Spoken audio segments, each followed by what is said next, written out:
Welcome back to the Brave New Wear show.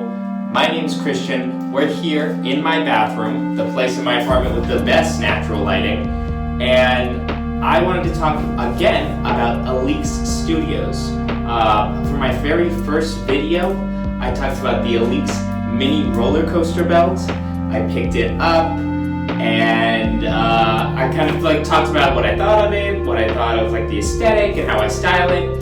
But with Mathew Williams' most recent show during Paris Fashion Week, I thought it would be cool to talk about beyond the roller coaster belt. What makes Alyx Studios so compelling right now? Because it seems like the consensus is that there's something that Mathew Williams is doing that is hitting all the right spots. It's like he's capturing something so cool about the fashion or streetwear zeitgeist that it makes the brand kind of super hot.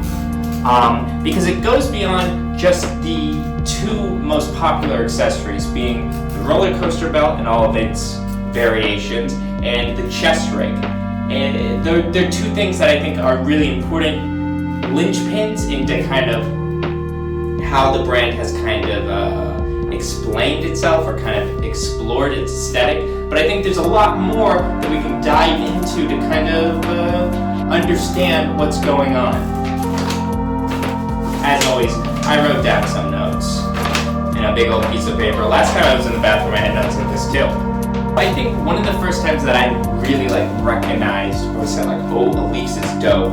This is a really interesting brand that I want to learn more about. So I saw the roller coaster belt, but I think it was around 2016 with the women's moto jacket. It has this color blocking that's very kind of loud and interesting. It had that almost anatomical armoring and the joints at the elbows in the same way that a motocross jacket does. I think that was for me at least one of the moments where I saw that Alyx Studios and Mathew Williams was doing something that felt really cool and new in some way. That jacket kind of stood out to me. And I think that a lot of the stuff that Alyx does, you see these motocross detailing. With a lot of the earlier stuff, the hardware kind of has a circular ring deal on whether it's pants, whether it's tops. We now see Alyx has chest rigs, that leather one that's a lot of those rings, and there are boots that are kind of very motorcycle inspired. I think that with Alyx, something that is kind of apparent is they're drawing from rough and not necessarily high fashion places, but ones that maybe avenues or genres, cultures that haven't really been tapped into as much. But that said, I don't think Mathew Williams with kind of this motorcycle inspiration, I don't think he was the first to do this. His style and the aesthetic, especially with all the hardware and stuff, is very reminiscent of Nicolas Ghesquière did with Balenciaga when he was there. A very highly celebrated time period for the design house, and something that Nicolas did along with the classic city bag is that was a hugely popular bag, and that kind of that metal hardware, the way that the leather is kind of textured and grittier. I think that there's a parallel between that Balenciaga and a lot of what Alyx is doing. But that was moto inspo, and then there's hard-wearing hardware. Of Alyx Studios' designs and styles, and a lot of the pieces that people really like are the ones that incorporate this kind of rugged hardware, whether it's loops or chains or kind of buckles on belts, whether it's a lot of the stuff that Alyx is doing right now has grommets. If you saw their most recent collection for Fashion Week, there was, I believe it's jackets with the long grommet thing, and we see I think bags with it's a strap that has a lot of grommets, which is why I wore this grommet belt. I picked it up on Amazon. You just Google grommet belt and you can find a belt like this. And what's kind of cool about the one that I grabbed, it's I think the size is an extra large. I would typically wear something that would probably be more in the medium, a 30-inch waist kind of way. But since this one is a lot longer than I need, I can do a cool kind of like, sometimes I can wear it like this, you know? And that's Alyx on a budget right there. Because this belt cost me, I don't even, like maybe $15. It's like a leather, it's not like a super high quality belt, but so far it hasn't failed me. And just by buying the oversized version, you can create kind of like a long strap look. And it's kind of funny because like, at least for me, when I think of like grommets and stuff, it brings me back to like a middle school idea of like it's almost like a Hot Topic thing. Like this is the kind of belt you might find at Hot Topic, or like those really colorful studded belts. But it's like sometimes what's so cool about fashion is it's not just cylindrical just because it's like it's a slave to being like everything must repeat itself. It's like sometimes a designer will take something that was uninteresting and they will reframe it. They'll put it into a new context that makes it kind of compelling and interesting again.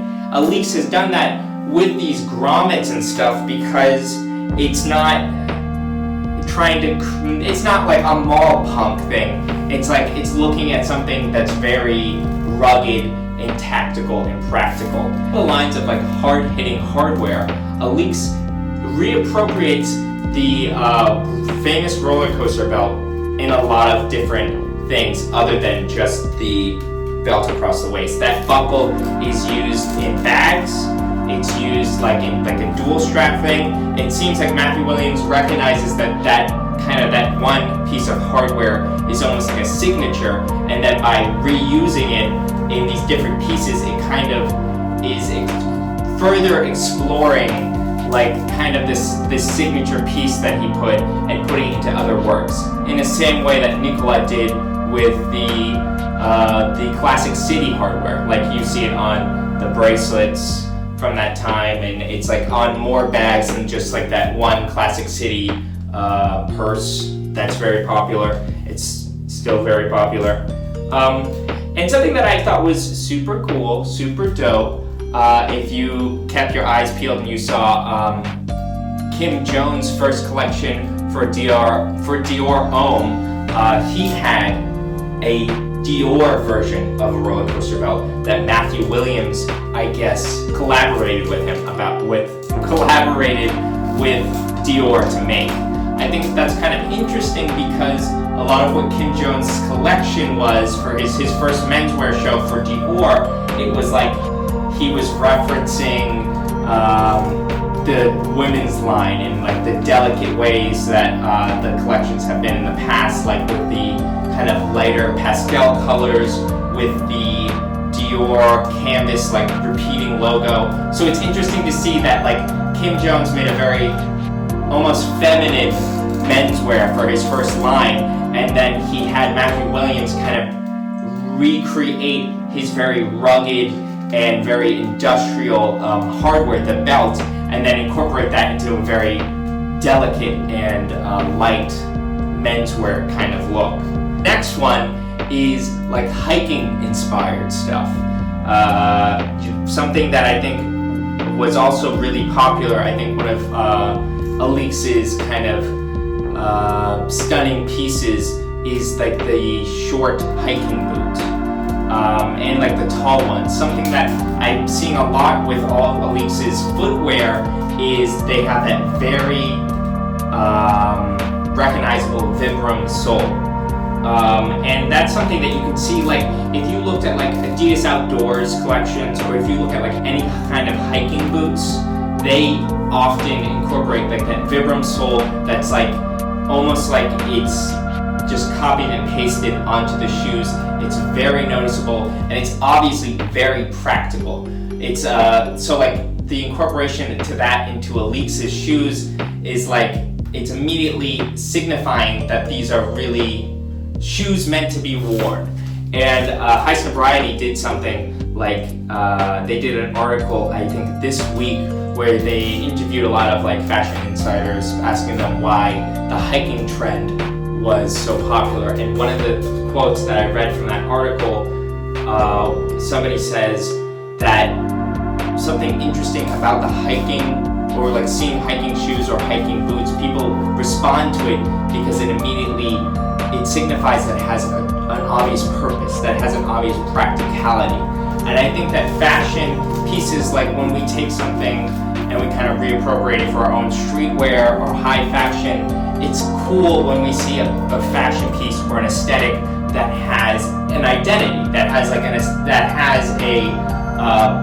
use, and like it's been used for like hiking or trails or like climbing. It's kind of like tapping into something that's maybe not nostalgic, but it has that heritage in a way that it's cool to kind of use or reuse a design that has like an immediate purpose. I think in the same way that Balenciaga in 2017 had kind of really dominated the streetwear aesthetic, or had really inspired a lot of looks with like the baggy trousers, with like the dad shoes. I think that moving forward, Alyx is kind of positioning itself to really inform what the kind of Instagram zeitgeist, or at least the fashion zeitgeist online is. I think that people are going to be looking at the aesthetic that Mathew Williams is creating and using that to kind of create their outfits more. I think that I wouldn't be surprised if Alyx becomes kind of the dominant aesthetic, so to speak. Anywho, another video from my bathroom. Guys, please tell me what you think. If you liked the video, if I did something wrong, I love to hear from you guys. I do it to hear from you guys. And if you're not subscribed, subscribe and follow me on Instagram and DM me on Instagram. DM me here. Is that a thing on YouTube? Let me know what you guys think. And I'll see you in the next video. I'm always trying to post every week. Sometimes I get caught up with work stuff or whatever, and it's hard for me, and I'm so nervous. So nervous to talk to you guys because you're my best friend. But let me know what you think. So comment, rate, and subscribe, and I'll see you later.